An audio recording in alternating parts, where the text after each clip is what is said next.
Hello and welcome to Heard, where we are celebrating the voices of all people and providing a space for their stories to be heard. I'm your host, Kevin. You'll find us at www.heard.love with a link to all of our channels. Please follow, subscribe, like, and comment for the latest updates on all of our shows. Heard is an inclusive, affirming, egalitarian community, and we're glad you're here. I hope whoever you are and wherever you find yourself on the journey of faith, no faith, or somewhere in between, you'll find something here that speaks to you. If you have any comments, questions, or you'd like to be on a future show, please contact us at hello@heard.love. Today, I'm excited to have a friend of mine, Eric Rossoni, from Southern California, a former Trump supporter and Bethel Ministry student. School of Supernatural Ministry, I think to be exact. And this is an exciting interview for me because I love talking about people's journey of transformation. And while Eric might not be a big Trump supporter anymore, or maybe a Bethel fan, which we can get into, he still has a great heart. He considers himself a Christian. And if you don't have the same opinions, I hope you'll still stay tuned, because for me, it's not about the opinion as much as it's about the journey for so many of us, and the journey of transformation and questioning what we have beliefs that we've held for so long. And I think that's where Eric's story kind of starts. Thank you for being with us, Eric. Thank you. Thank you. I'm excited.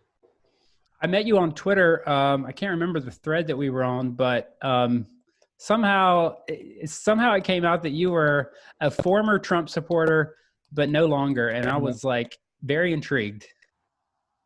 Yeah. I was looking back at the Twitter. I was trying to remember, and I think it was when what's his name? Sean Foyt. Sean Foyt. I think that's like. Mm-hmm. Yeah. That he was out in over there doing worship, and then I try to, put my, let people know that I used to be as a Christian, I voted for Trump, and not anymore. I think it's rare, and I'm sure there's a lot of people out there like me, but I want people to know that, hey, there's people that not only voted for Trump, but no longer. Okay, so let's start before that. Just give us a brief bio, like growing up, or your conservative beliefs. When did you become a Christian? All that good stuff. Yeah. So I grew up in the church my whole life as a kid. My parents, super conservative. I think almost any typical American Christian. So they met, and then they were actually going to the same church, the church in Almani, and then had kids, and then grew up there up until high school. Then we got kind of moved to a different church in Anaheim. This was it's a pretty big church now, from where it was. And then me, just you grow up being a Christian, and I think around high school, kind of out of high school, you start to want to define your own identity. You don't want to be a Christian because you grew up, that's how your parents raised you. At least for me, I wanted to grow my own identity and discover Jesus for myself. See that I want to be a Christian because I see that he's real, and that it's not because of my parents and things like that. And so after high school, that's kind of where I really, I guess, went on a search for God. And it was at that church I was going to in Anaheim. And just from there, just, really putting myself in the, discipleship program. And I joined the internship. It was about a year long. And so that was when I was just really, all right, God, I'm giving you everything. I'm just really diving in. And man, like my life, with God was just exploding. And I was believing. I believe this. Gifts are real. God gives us gifts to pray for people, to even give us prophetic words. I've seen so many people healed, and just radically, just God meet them. So all of this was happening with me, and I was discovering, like, man, God is real for me. This is awesome. And I was heavily involved in the youth group. I was there every chance I could to be at church. And then my mentor encouraged me to, hey, go to Bethel. I already heard of Bethel. I loved everything that was going on there. But he was saying, you need to be in a community that embraces you, because I was kind of looked at like the weird guy, like, oh, he believes in prayer. And, most Christians believe in prayer, but it's weird when, you actually like will lay hands on someone. Yeah. Like to pray, like, oh, let me pray that you're going to get healed. Like right now, right now. And you're like, what? Yeah. So most people So are a little weird. Were these churches charismatic, or the ones that you grew up in? They weren't. They were more of just discipleship. The church I was at, it was weird. Like they weren't really open for it. Like they taught it, but it was just more discipleship. But there was a lot of people that were very charismatic, and so a lot of people that I saw for myself and learned from. I've seen people get healed from literally from crutches and broken bones. Was at that church, but they knew that like the church wasn't really supportive of people who believed in the gifts. And so my mentor is like, hey, you got to go to Bethel, man. Like you're going to be supported there. You're going to be able to grow more. You're not going to be held back. And so I prayed about it, and I took a big risk and moved up to Northern California. And that's when I was up at Bethel in 2011. Just was part of the community, wasn't even planning to go to the school. And those are my best years. And then a year later, I realized, like, you know what, I'm gonna do the school. I'm gonna dive in. And the school is interesting. The school is, the first year is it's not accredited school. I don't know how it is now. It might be, but you could transfer to one of the local Christian colleges there, and then from there you can transfer to a university, things like that. So it's not accredited, but it's more of like I would call it like it's like a buffet, man. You first year, I'm serious, the first year, like they're throwing you out like crazy worship and all the best speakers. Like you're meeting speakers that they bring in from all around the world, like big names. And then they have like a more like a small group setting, and they have different type of classes, like where you can try to find where you fit in. So yeah, it was like you're really experiencing everything. And then like it's supposed to be a second and third year where you more learn to be like a leader, to be more disciplined, and then intern there, and I'm sure get on staff. But I left after the first year. But yeah, that was okay. like my So journey. yeah, so I just want to clarify for people that aren't familiar with Bethel. It's a huge ministry in Northern California, Redding, California. From the way I understand it, they kind of own the town. I mean, it's like Yeah, they do. Yeah, they do. I was shocked. It's weird when you are like for me at the time, Bethel was like that was my hero church. I had people who are you would know Chris Valentin, Bill Johnson, like, and others. Like those are the people that you're like, oh my gosh, these guys are amazing. And so when you get there, you're shocked to meet some people in the community that like hate Bethel. They're like, oh, I don't like it. And you're just like, what? It's culture shock. You're like, what? Not everybody goes to this church. Or people don't like the church. So yeah, it's really weird. And some people had really good value. Like when I look back now, I can see why some people were really turned off Bethel. Like there's really this culture of like, really take over the city for God, and kind of like invade and like take over the city. But it's with good intentions, but it's colonialism with good intentions. It's weird, but when people go in, like that's their idea. It's with good intentions. Like they think that like it makes sense to have the city transformed for God. And so okay, and I want to stop you there, just because I feel the need to always clarify for people that aren't familiar with all these cultures. So Bethel is this huge ministry, and they have like their key players, like Bill Johnson. His son is like Bill Johnson's a head preacher. His dad was actually a well-known preacher, I believe, like a Pentecostal preacher. And then you have all these other people, and they have and they write books, and they have conferences and the whole shebang. And they have worship music, and the music's done really well. Like I have a few of their albums, and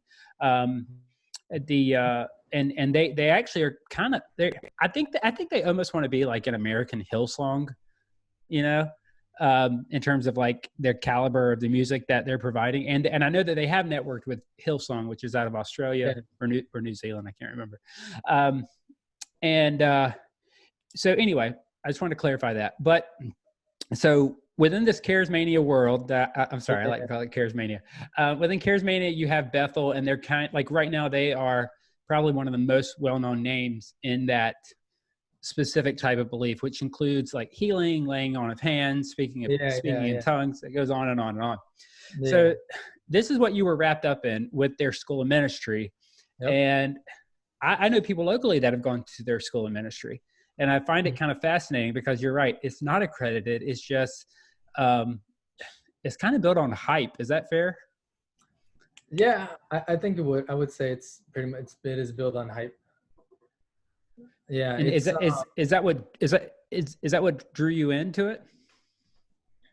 Not the school of ministry. I think that's what it draws for most people is probably the school ministry because you're part of the culture. But yeah, the school ministry does kind of bring the hype because when you're told like, hey, you're gonna, be in a 1 year of school with seeing all these amazing preachers, and you're just gonna be in the culture. It's almost like a not too good to be true, but like, hey, we're throwing you like this huge opportunity. Come and learn from us. So yeah, from like a practical person, someone who's not really into the church culture, like you kind of look at like you're wasting a year or even a couple.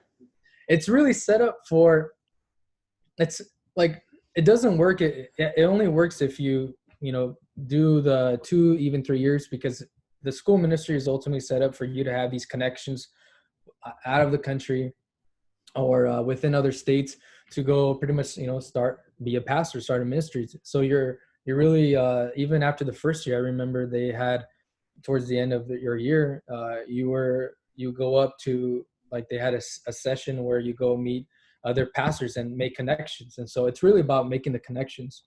Yeah. Oh, yeah. I'm sure. So, okay. And one more thing I wanted to clarify, if we back up for a second, where we met on Twitter was a thread about Sean Fout. I think it's Foyt. I met Foyt. It's Foyt. I think it really is Foyt. Yeah.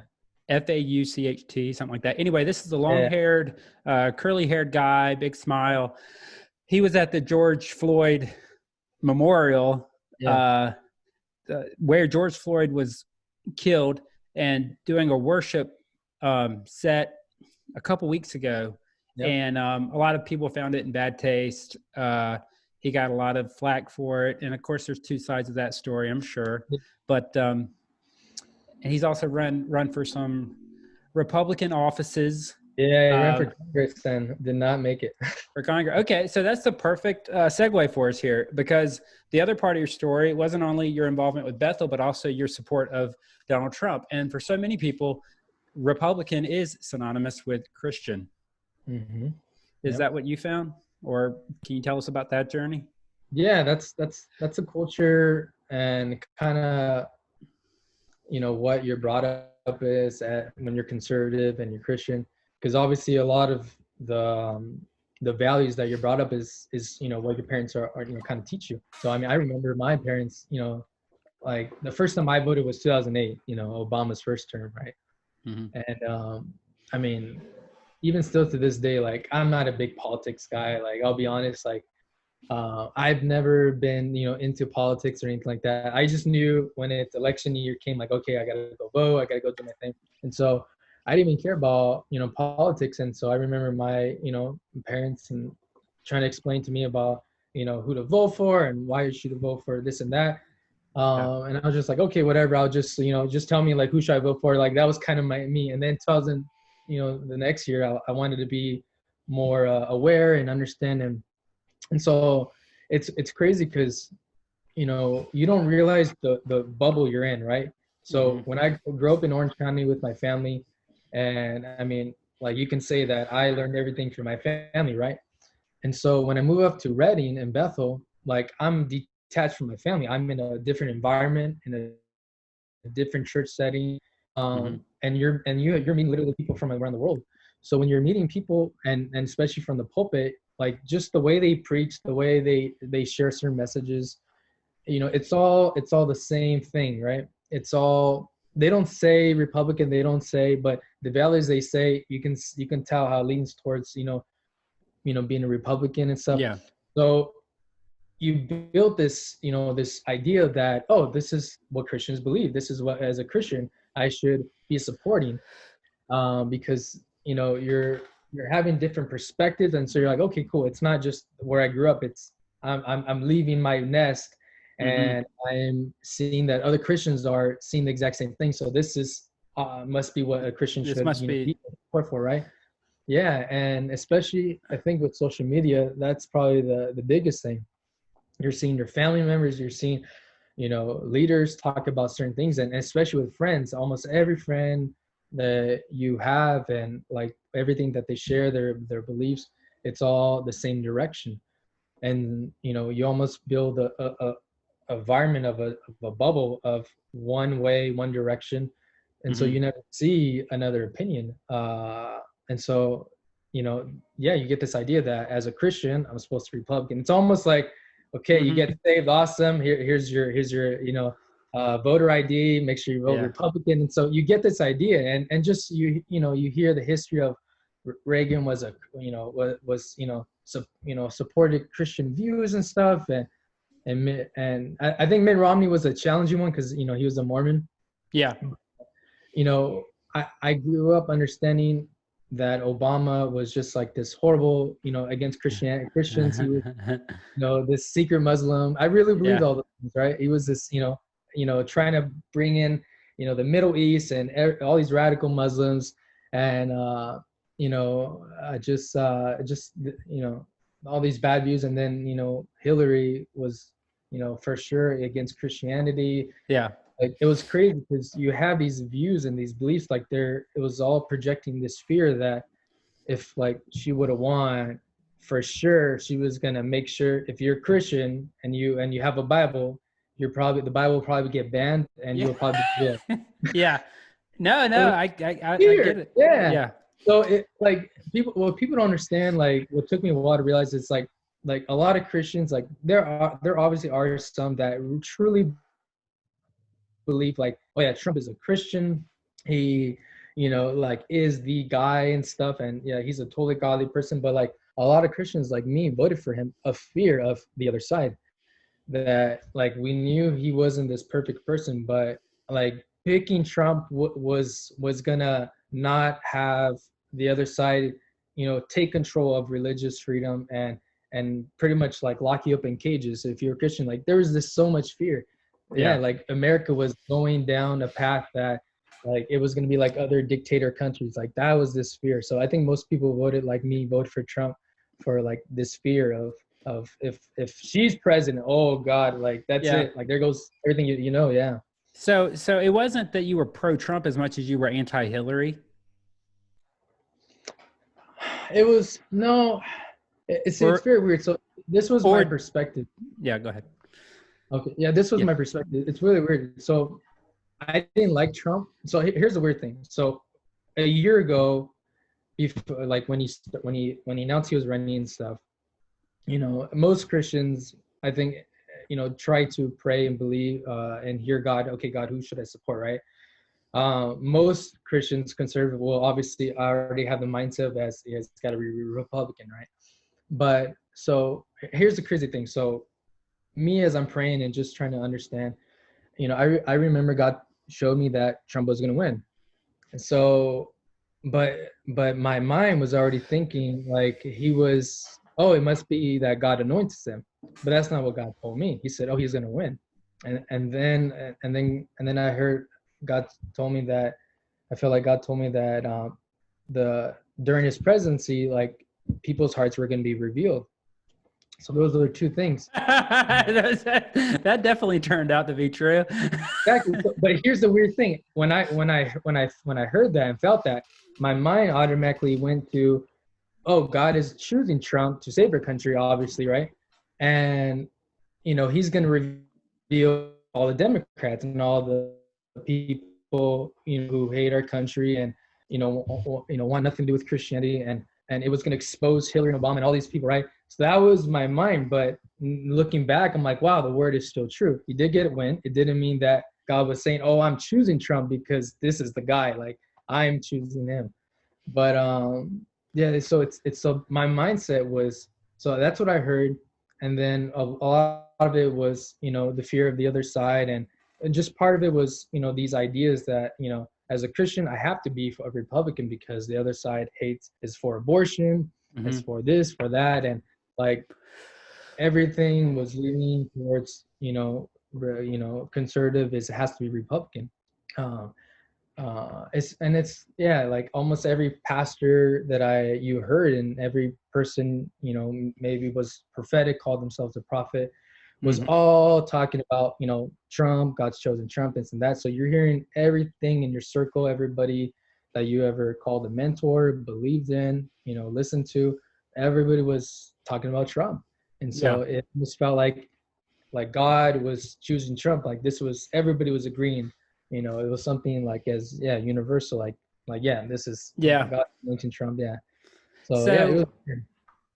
So I talk to people on our show about coming out of the closet, leaving their faith, changing their faith, all sorts of life-changing events. And there's usually this one moment of transformation. It's kind of like a Paul and Silas, or a Paul on the road to I forgot now. Paul on the road to Damascus experience. So does something like that stand out to you? Yeah. Yeah, for me, it was weird. It was right after Trump became president. Like, again, I knew he wasn't this perfect guy, so I always gave him the benefit of the doubt. And I didn't realize later that it was all part of white privilege and unconscious bias and racism and all these issues that I didn't realize was existing. And I was giving him a benefit of the doubt because what a lot of white Christians like me, a lot of us don't think like racism actually exists. Like when we think of racism, we think of the civil rights movement, right? What happened back then. And then we just jump 60 years later and we well, we don't see people calling people the N-word, and it's very rare, and we don't see people get beat up or what we saw in the civil rights. So we just think like it's, racism is not really there. And so like when you saw Trump saying a lot of these things, and just like mocking people, like you've never seen anyone do what he does. So it's almost like, okay, you start giving benefit of the doubt. You start, thinking like, well, he probably didn't mean like that, because in your mind, like there's no way he could actually mean that. And so I remember when, he said he was gonna, be presidential. He was not gonna do any of that. And it's crazy at the time, I like, even though I voted for him, I honestly didn't think he was gonna win. I thought like, there was no way he was going to win. Like I knew, like a lot of us Christians at the time truly believed like our government was corrupt, rigged. Like Hillary was going to, somehow find a way to win. Like there's no way he was going to win.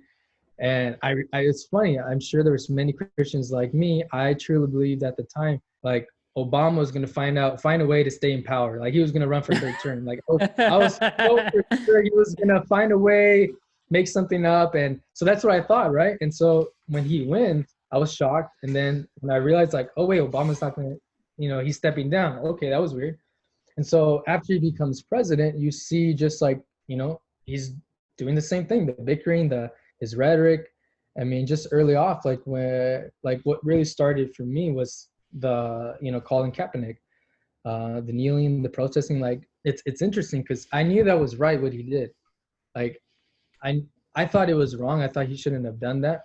But I knew like, it's peaceful. He can do that. It's fine. And I remember a lot of Christians were upset of that. And I just couldn't understand. I'm like, wait, but Tim Tebow kneeled too, and it was for prayer.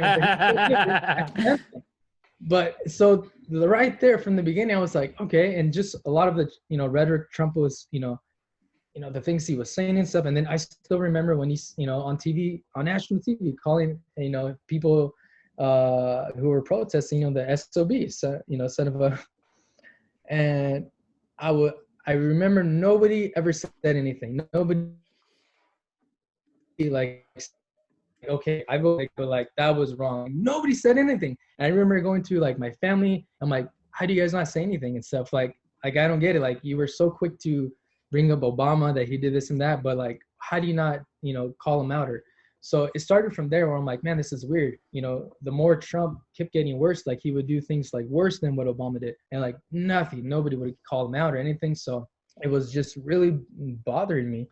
I'm like, how could people like keep defending him? Like, how does this bother me and not bother them? Like, something's weird.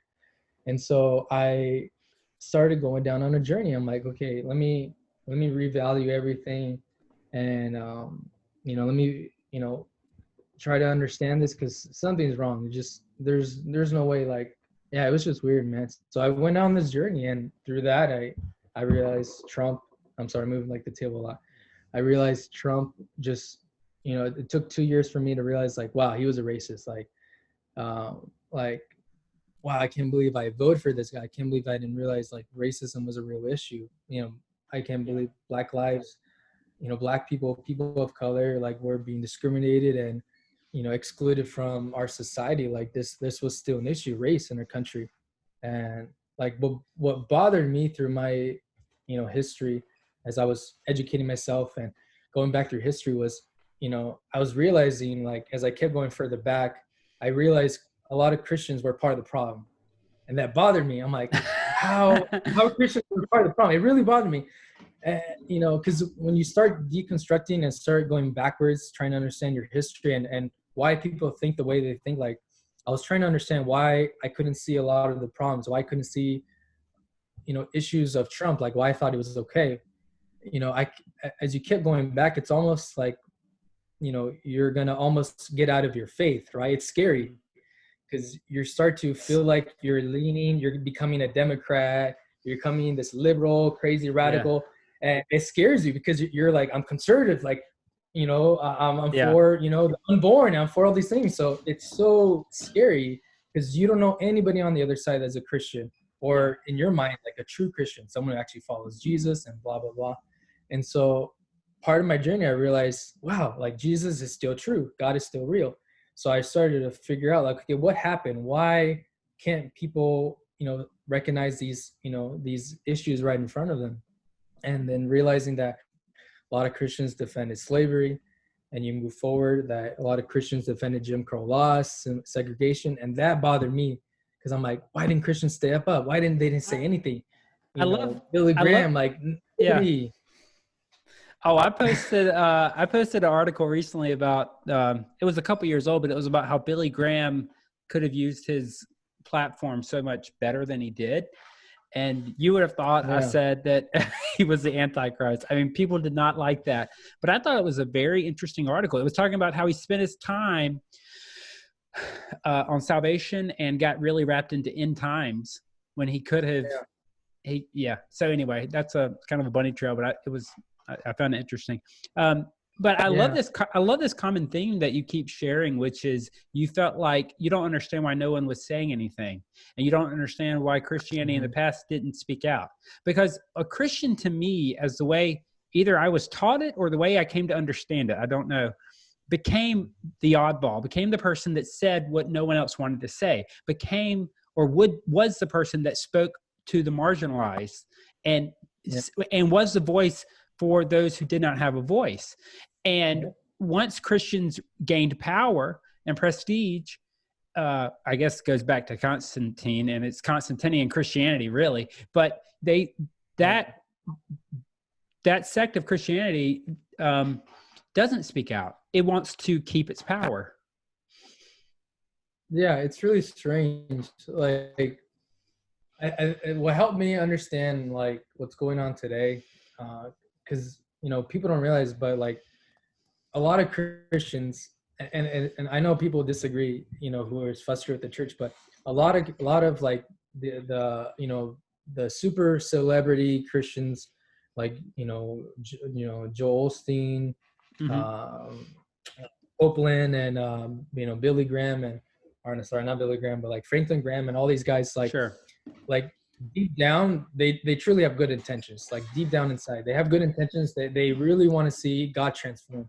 But the problem is they don't see a lot of their They don't see a lot of the problems that they actually believe in. Like they believe in these certain like mindsets that prevents them from seeing a lot of the things that's right, literally right in front of them.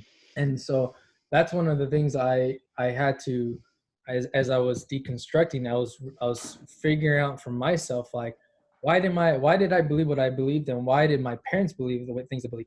Because when you're deconstructing, you're realizing like, wow, I learned from what I learned from my parents, and then where did my parents learn that from, and then where did their past learn from? And so when you go back all the way to history, you know, for Christianity, we come from the Reformation, right? The breakup from the church, and so we were all the same back then. But when the Reformation took place, and you know the breakup happened, you know what people don't realize is that the government was the church back then. You know, the Pope was like the president. He was over the king.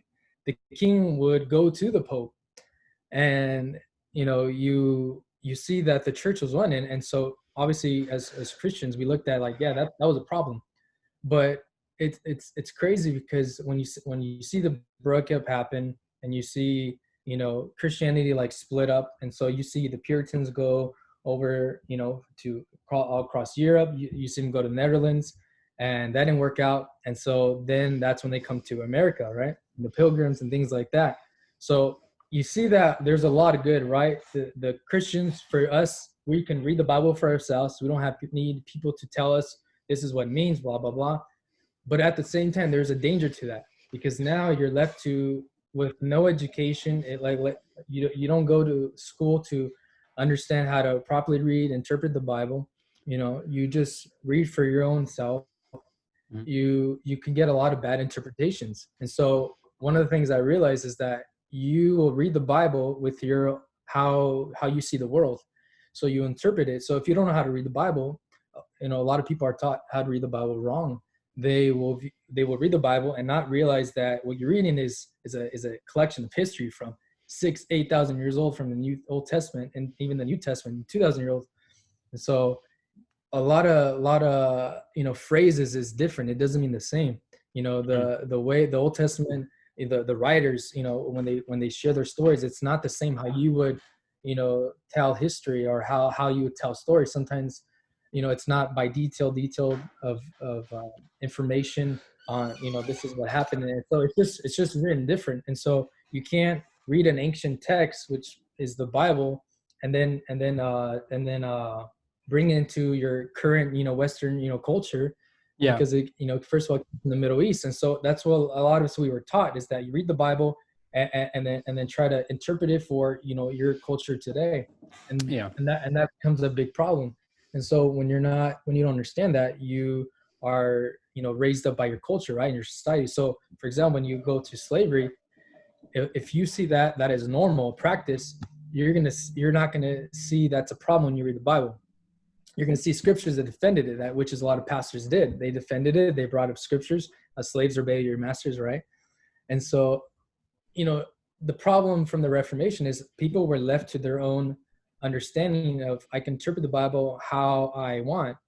And again, it starts with good intentions, but it starts from there. And so you can just see how it just breaks down to where we are here today, that you just have a lot of bad interpretation. Why people don't, you know, see the wrong when they literally read the words of Jesus, and they should say like, whoa, this is wrong, but they just can't, because their culture and how they grew up, you know, that's what reinforces, you know, when they interpret the Bible.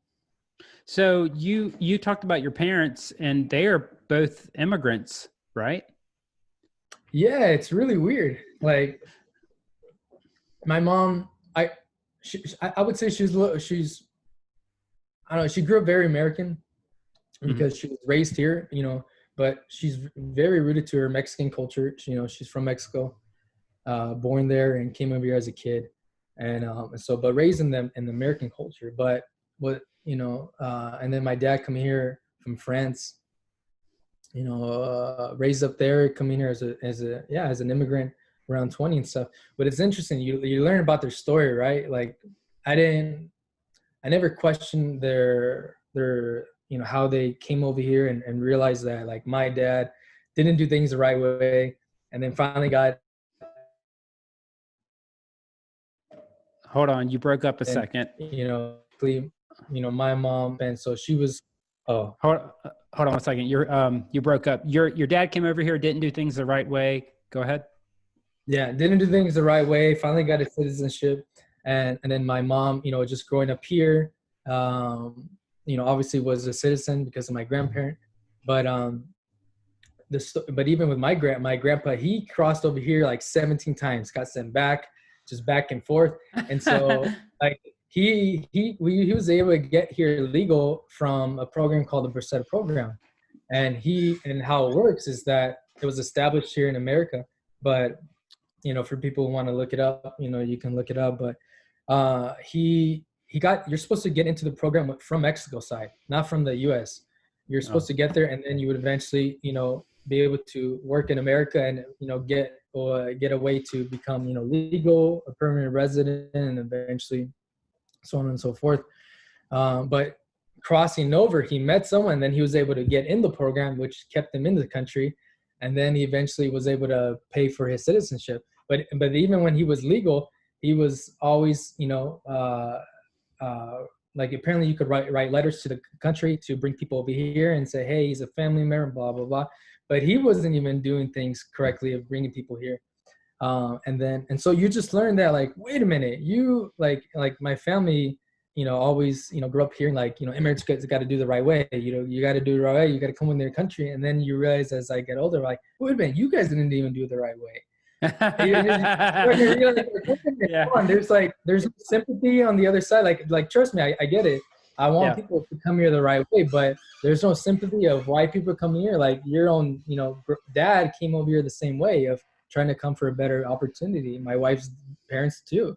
And so just a lot of interesting ways, like, man, interesting. How come my parents couldn't see these things? And I realized like their views were in force with, the church, and politics and stuff and things like that, of like almost denying of how even they, like their own family came over here and not even having sympathy for, people coming over here, just trying for a better life, not trying to steal, trying to get everything for free, but, fleeing from poverty and, trying to. There's this fear of empathy. It's so bizarre to me. It's, and I feel like so many people come into the church, Christianity, religion, whatever it is, wanting to leave their past behind and wanting to start over. And there may be some good to that. But don't forget where you came from. Don't forget the struggle. Don't forget the struggle that other people are in. And it's almost like to ignore it and not remember it. It's like it almost doesn't exist at that point, and it's very bizarre to me. But so did any of that have a part in your transformation in terms of looking at Trumpism and the immigrant problem and everything? Yeah. Like you already believe like, okay, yeah, immigrants have to come the right way. And like, I think the majority with social media is like, social media just really reinforced all those beliefs. And so you would see all these, pictures and stories of like, oh, look, Obama's letting all these, people coming from Middle East countries and they're trying to not come here the right way and, trying to change up this country and stuff. So you don't realize that you as a Christian and a sincere person that, wants people to, find Jesus and wants this country to, honor God and, ultimately, everybody makes their own decision on like following God is the best decision, following Jesus. But, you don't realize that you're participating in,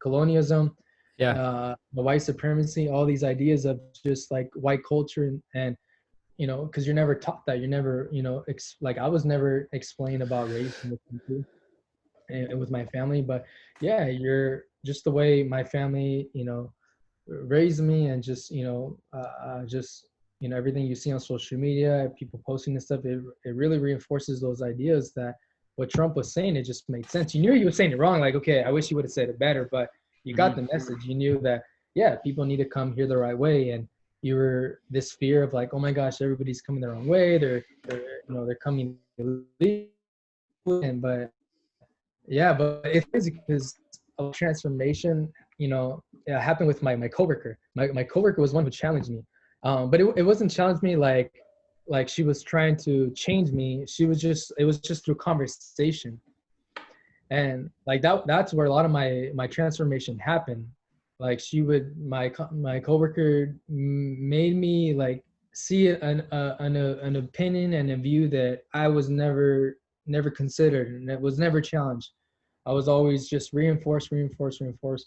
And like this was like, you remember, why conservative Christian? When if a person is like a non-believer and they're transgender, like that is like, whoa. Like I'm not gonna hear anything they have to say, right? Like they're obviously farthest away from God, and so, but this person wasn't a Christian.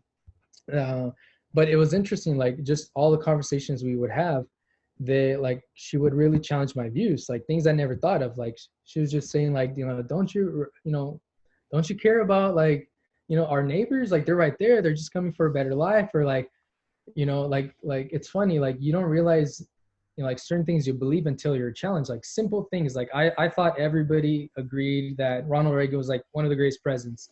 And so, like, and then I would share that, and she's like, "Oh, he was not that good." And I was like, "What?" Like I thought everybody on the other side like agreed the same thing too. It's like just little things, like you don't realize, like, wait, what do you mean, like you don't believe God? Like this country is like a chosen nation by God and stuff. Like it's just so weird. So it caused me to really think, like, man, I never thought of that. I never thought of that. And really wanted to try to, understand, a lot of a lot of things that I believed. Like she made a lot of good points. I'm like, man, that's true. Like, yeah, I should, if I'm caring for, if I really care about people, I should care about people who are trying to get a better life. Mm. If, if people are not, that people are not believers, I shouldn't really force people to believe, just like I wouldn't want another religion to force me to believe what they believe. Why am I trying to force them to believe the things I believe? Yeah, I never yeah. thought of it, but that's exactly what I was doing, and what a lot of Christians do. We don't realize that. So, yeah, I love that you said that it was conversation, because I think that's so powerful, and that she wasn't trying to debate you. It doesn't sound like she was just Yeah, trying not at to, all. yeah, she was just trying to get you to think. Um, and it sounds like she was kind of hitting it from the perspective of the heart and from empathy, and not just from the letter of the law. Yeah, it was so weird. It was almost like she was a more caring person than I was. And that really hit me. I'm like, man, this is weird. Like this should not like happen. I'm a Christian, I'm a Jesus loving. I should be the most caring person in the world, right? But how her points are making more sense. It seems like she has more empathy, more caring, and it just made sense. And there was a moment I had to realize, like, I got to put down the views of, like, okay, but she doesn't believe in God. She doesn't Mhm. believe this and this, that, or she believes that. Just taking her views at heart. And some things I had to accept, like she made a good point. It didn't mean that I was like accepting everything she believed, but there was a moment where I'm like, man, she's making some good points. I got to think about that. How does that work with being a Christian and stuff? So Mhm. I think a lot of it, yeah, definitely was conversation. And I just needed someone to confront my beliefs, not that to challenge them, but just through conversation, just someone, a loving conversation, just like, oh, really, like, doesn't that create a problem? Or, I thought, this or that, or, just, decent conversation. And yeah, it challenged a lot of my views. And I was like, wow, I never thought of that. That's interesting. So whenever people hear that that you used to be a big Trumper, and you now you aren't anymore, is it, have you taken all that energy you put into believing that into believing into Democratic Party, or are you somewhere in the middle? What? Yeah, so for me, so I'm not a Democrat. Mhm. um, I'm still deconstructing. I'm still trying to figure out my place, but I feel in my heart that as a Christian, I don't think we should be part of a political party. Like we shouldn't pledge allegiance to some party. Like we should, be in the middle, and wherever our values leads, it could be Democrat, it could be Republican, growing up, like Jesus is not Republican, Democrat, right? And so that should be true, but it's really not. They're always leaning that Republican, and they're always telling you why Republican is more holding Christian values and stuff and things like that. But so that's kind of where I lean. I'm in the middle, and I don't think we should be a specific party inside. But of course, when you vote, you're gonna vote a specific way and stuff. It should be definitely from your values.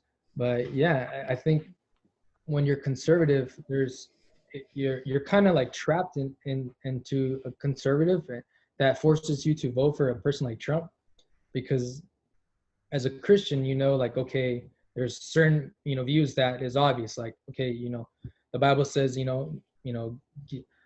gay sex is being gay, homosexuality is wrong, is very clear. The Bible says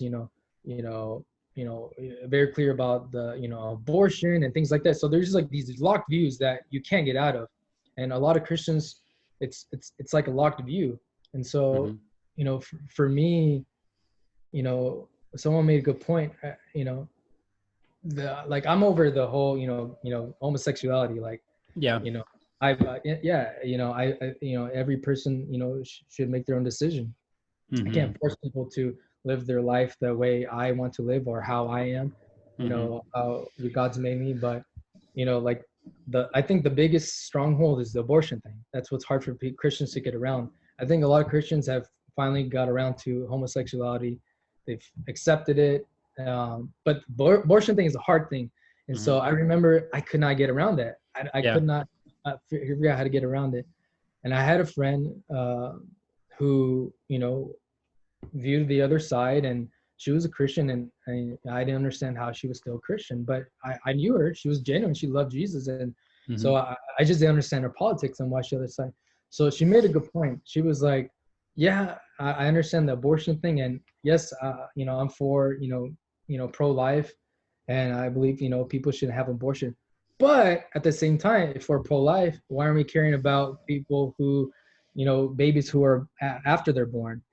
Why aren't we caring for immigrants? Why aren't we caring for black lives? People of color. Why aren't we caring for veterans? And she's just naming every single life issue, and you're realizing, like, wow, like, the conservative side only care about one issue, and it's not really pro-life. It's just anti-abortion. Like, it is what it is. Yeah. But it's not really pro-life. Like, if you're pro-life, it should be from womb to tomb, right? But so, like, that's a locked thing, and that's what helped me realize, like, wow, I you can't, it's hard, man. And like, you have to allow people to make their own decision. Like, you have to understand that it's a secular society. It's a secular government. We believe in separation of church and state until, it's when it comes to politics, we don't want to believe that, right?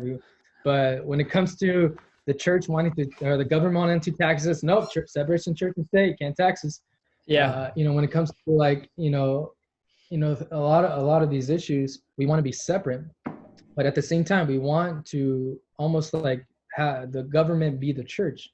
We want people to follow God, but you have to understand that people have to make their own choices, and they can't, even if you believe abortion is wrong, you have to allow, especially understand as a male that I'm not a woman.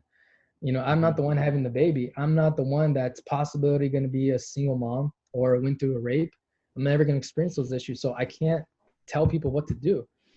As a Christian, I believe that God will, possibly speak to a woman and tell her, like, hey, I know this, you're not going to be able to have that baby, or whatever the case may be. Maybe it's not life threatening, but she just doesn't want to have the baby, whatever it may be.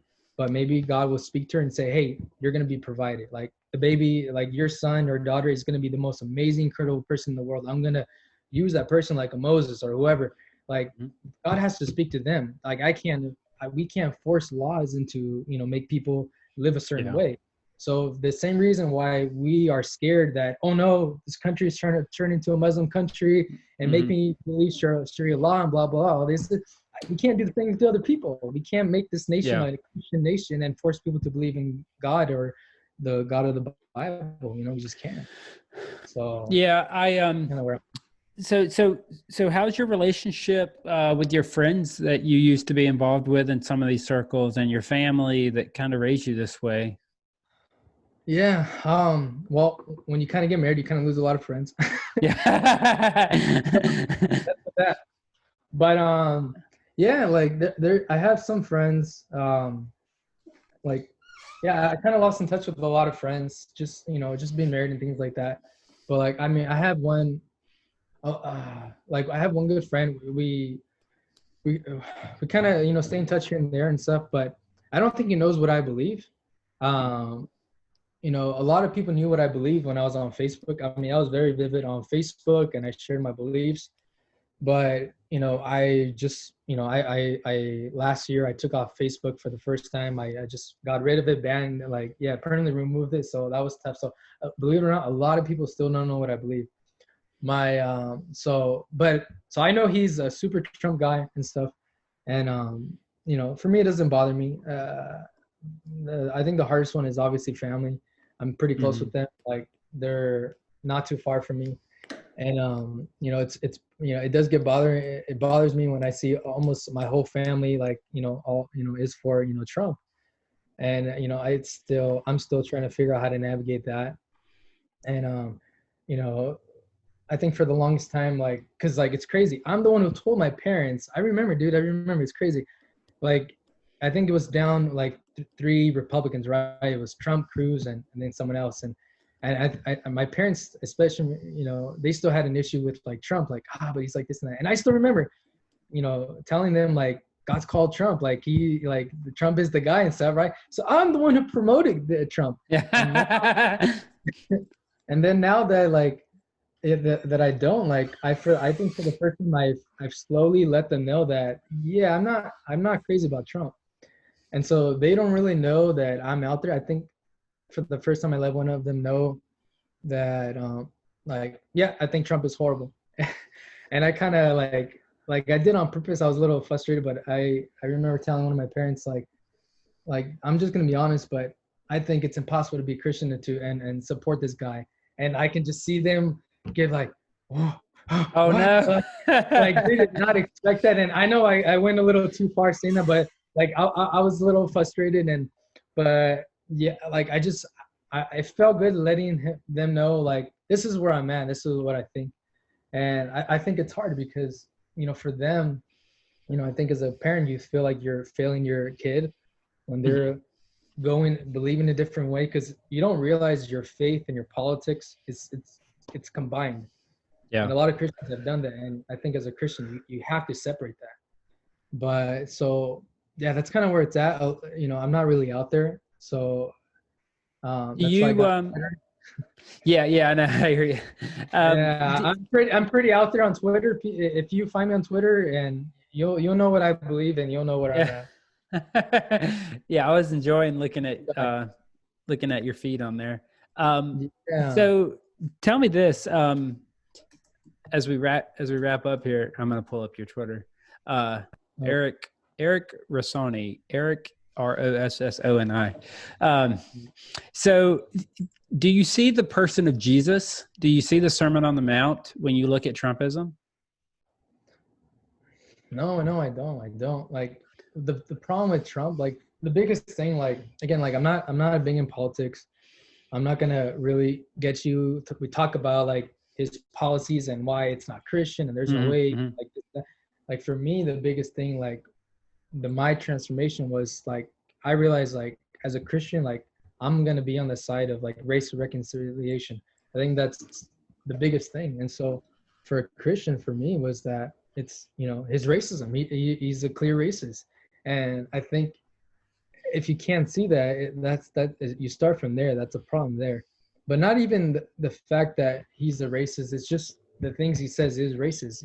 That's fine if you don't think he is, but, like, to acknowledge that things he says is racist. And so I think it starts for me from there. And yeah, that's where I try to focus on. I try to bring a Christian perspective and view, and I'm still deconstructing. I'm still learning. I'm still trying to figure out. But I think that's the biggest thing I learned is a lot of Christians like me, our mindset is we really believe this country was chosen by God.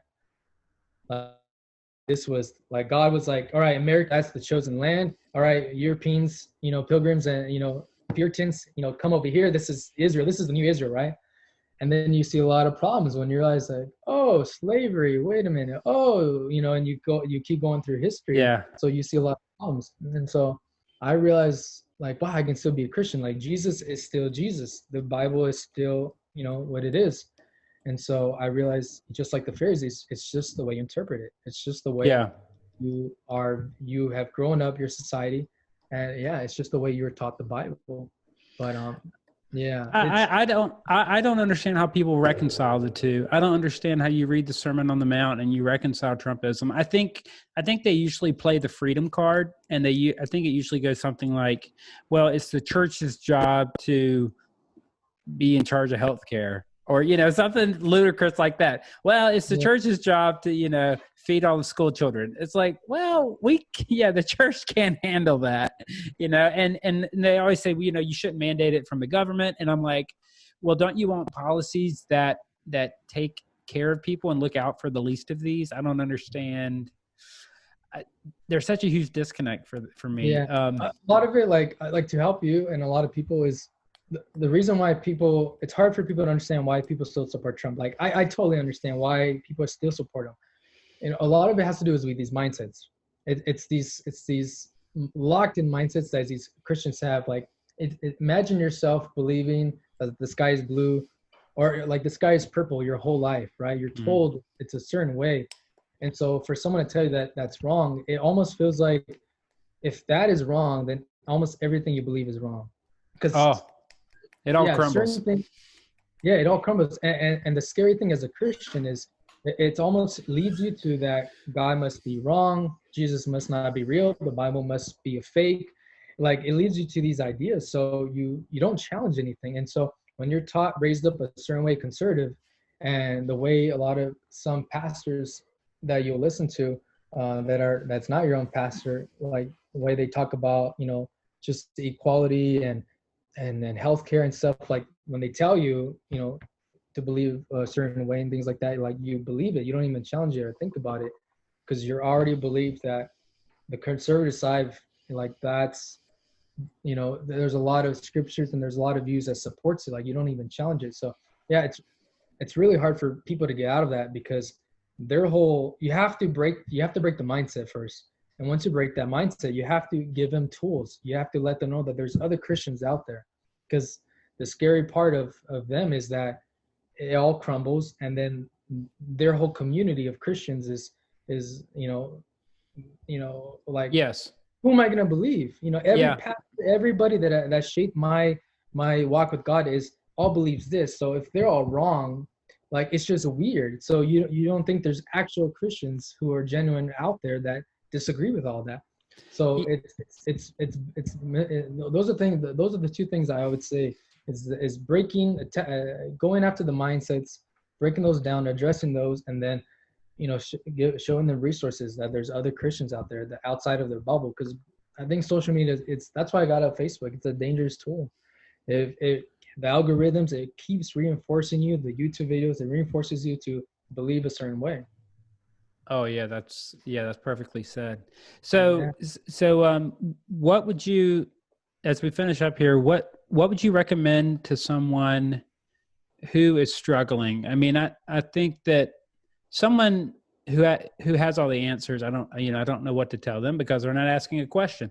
But someone that's questioning, their own beliefs or questioning their policies, like the Trump policies, or they're in that situation that you were in, like, what would you recommend to that person? Because I do think that some of this kind of comes at a cost.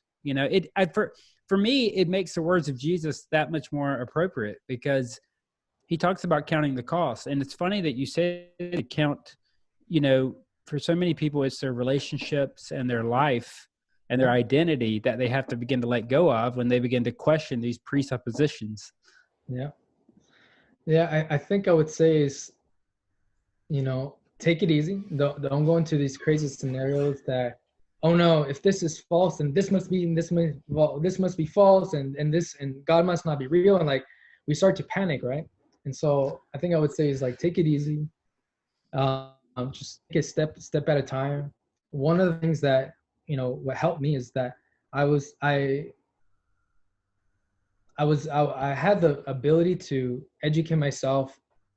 I had a lot of free time while I was working and just being at home. And I don't have kids. I don't have a lot of, responsibilities that consume so much of people's time. And so I had a lot of time to educate myself. And so I'm just thinking like, man, like sometimes people are so busy, like they don't have time to educate themselves. They don't have time to go down this path. And so, I had to dedicate myself and push myself to keep educating myself, and I had to go, work backwards. And so I think I tell people is, take it easy. It doesn't mean that you're going to lose your faith, because it really feels like, you're going to lose your faith and it's all going to crumble.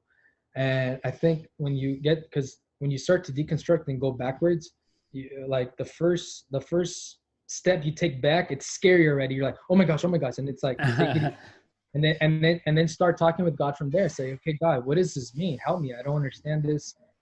Like what, and then start working your way. And for me, I just took it step by step, and it took 2 years for me to realize like, wow, I was wrong about everything. Like it's hard to admit, because if it's just, you don't want to admit that you're wrong. You don't want to admit like I'm not going to say it's a cult, but it almost feels like you were in this cult. You believed like, just, the craziest thing. And you don't want to admit that you're wrong. And I think that's hard for Christians to realize, that the reality that they believed who God was is not the way, it is. And so you can start with, okay, God, how do I look at the world? How do I look at your creation? How do I look at society? How am I supposed to look at it? And the crazy thing was that when I was doing that, the new lens and the new reality I was seeing and realizing race and racism and just discrimination, all these things, I was seeing in the Bible.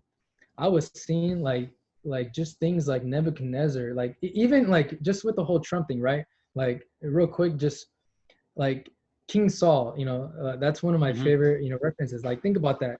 So King Saul gets anointed by the people, right? The Trump was chosen pretty much by the people. And you just see a lot of similarities that, yes, God picked Trump, but it was because he said, all right, the people want Trump. So, okay, we'll allow this. But you can see a lot of similarities. You see people so devoted to this guy Saul that, and then you just see with just like the Pharisees, how could these, religious, not just religious, but these like highly intelligent people, experts of the law, how could they miss Jesus? So you can see that, just like them, we're a flaw too, man. So you can't think that you have it all together. You can't think, how you grew up, that's the way. Like you're gonna learn, you're gonna change, and so it's just taking step by step. And all right, God, with this new world, with this new lens, how am I supposed to look at it? And just starting from there, and you're gonna see that, wow, I can still keep my faith. I can still keep my relationship with Jesus, and it's actually changing and forming. He's still the same. He's not changed. It's just I'm changing. And sometimes it feels like God's changing, but that's not the reality. It's God's still the same, but I just saw God different. And then like I was telling you earlier, what God told me about Trump, that he was going to win and people's hearts are going to be revealed. It's still the same. He did win and people's hearts are revealed. But it's just not the way I thought. I interpreted it different, but it's still the same. I'm seeing so many Christians that I've never thought would support Trump and still defend it. And I'm just blown away. I'm really blown away. And I'm like, how can you support this man? Like, how do you not call him out for once? Like, but yeah. I keep seeing this common theme with everything you're saying, and that is just the belief in allowing people to be who they are and giving people the freedom to think and feel for themselves. And you brought up that word cult, and I think, you have to use that word kind of carefully. Like I wouldn't want to throw it around at an organization or a religion necessarily, and it's funny, I had a friend ask me earlier this morning, unrelated, if he's like, back in those charismania days, do you think that was like we were just one person away from being in a cult, like one leader away from being in a cult? And I'm like, well, I don't know enough about cults. I do know that cults say you can't leave. And so anytime you ask someone in like a tightly, like in a unique religious circle, is this a cult? they usually respond, no, you're free to leave, but you're not free to question, and you're not free to be yourself. Yeah. And if you do leave, you probably equate that with going to hell. So I don't know how much freedom to leave there is, within that paradigm. So for that, just have those tendencies. Yeah. And it's crazy because that's one of my journey. I realized that it's not like we always think like a person who's atheist, who doesn't believe in God or has nothing to do with God, or someone who's left the church, like we always think the worst case bad thing about them, like, oh, they're demonic or this and this and that. But I found out a lot of it has to do is they're just hurt by the church. They're upset. They're frustrated. We hurt them. We don't realize that the church has hurt so much people. We don't want to address sexual abuse and all these issues in the church, and we are a lot of the cause and problem. And so a lot of people, it's not like they lost their faith in God or don't believe in it. They've walked away because we've hurt them, and we've never. And a lot of times, people who are very intelligent people, it's almost like a person from the outside. It's like, why do I want to commit to your church and follow Jesus when I have to check on my brain at the door? Yeah. Like, it doesn't make sense. Like, and so we don't realize a lot of our own beliefs. Like, we just need someone to just sit down, have a conversation, and say, why do you believe this and that? Or just with science, or just like, even right now, like, who would have thought, wearing a mask is political, like, it's just, I know, right? Crazy. It's mind blowing. And just like, it's a lot of, but like, even with me, like, what's funny is like, and I know we're wrapping up, like, even like someone like Trump, who's very disturbing. Like, the problem is not with Trump, like that I see as a Christian, it's the next guy who's going to be after Trump, who would say who's actual Christian, who actually goes to church, quotes scripture, who's very educated, eloquent, who, doesn't have all these character flaws, who knows government. That's a dangerous person. And even a guy like Mike Pence, like, when, in my opinion, Trump should have been impeached. I think that was the opinion of a lot of people. He should have been removed. So he obviously was impeached. But as a Christian, how could you not see that he did wrong? And then you would, like, as a Christian, I would think, like, from the right side, you would want someone like Mike Pence, like, okay, like, let's get Trump out. Here's an actual Christian. Yes, I may disagree with politics, someone on the left side, but as a Christian on the political right, why would you not want Mike Pence? He's Christian. That's true. He's taking over. Yeah, so that people keep defending him. But yeah, a lot of it has to do with just these mindsets. They can break out of it, and you need someone to just help him guide through. And unfortunately, like, I understand a lot of it. I'm still learning. I'm deconstructing. But yeah, man, it's a crazy journey. It's crazy. But there's people out there like me, and I know you're out there. Yeah, it's and that's really the goal of Heard, is to make voices heard that you wouldn't usually hear on a Sunday morning. I don't and hear voices without any kind of plan or direction that you're trying to use it for your sermon or use it for your message. Like, just put it out there. Let's just hear it. Let's hear your story and hear how other people can relate to it. And I feel like there's almost a faith in that aspect of letting people tell their story and just letting it lie, that says it'll do what it's supposed to do. We don't have to doctor it up. We don't have to change it. We don't have to make it mean something that it doesn't. Just let it be. And it's amazing how so many people are changed when they just say, I'm not the only one. Yeah. I had no idea I'm not the only one. Yeah. So, but it's crazy. I think when Christians realize that this is not the chosen country, like, Jesus died for all people, right? For all nations. So God is not, to remove all nations, be like, all right, America, that's the only nation I'm focusing on. That's the only country I care about. You have to get bigger and realize, even if America were to fail, right? Let's say we're to get to the worst of the worst, like, your worst fear is that you're going to, go to jail. If you're a Christian, like, you can go to another country. God may say, hey, America has failed. Time to go to another country. I'm going to put you there. But it's like we keep defending America because we think it's this chosen nation by God. It's like the new Israel. And it's just, no, it's not. God cares about India. God cares about Saudi Arabia. God cares about even England. And he cares about other people, man. Like, and you believe that, but it's just Christians don't realize their own opinions and their own beliefs until you just have someone just call it out. Like, hey, why do you believe that? It doesn't make sense. Doesn't it contradict this or that? And sometimes they're like, oh, really? I never thought of that. Or, yeah, It's just that simple. Well, I hope it sounds like you're going to be a safe place for people to share their thoughts and questions, and that you want to help bridge the gap for a lot of people. So thank you for doing that. Yeah, man. Yeah, I'm here. I'm following me on Twitter, and I bring that perspective of Christian perspective of race and reconciliation. I really believe that's the biggest thing, especially what's been going on that the church needs to focus on and finally do some healing. But again, I know people will disagree with me, and I get it. But I just want people to hear this as my story, and this is my journey, and I'm still learning. But like, it can happen, man. Yeah.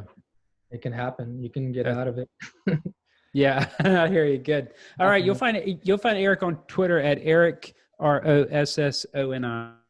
All right, thank you, Eric. I appreciate you being on the show. I'm going to stop recording, but you can stay on. Okay. Thank you so much.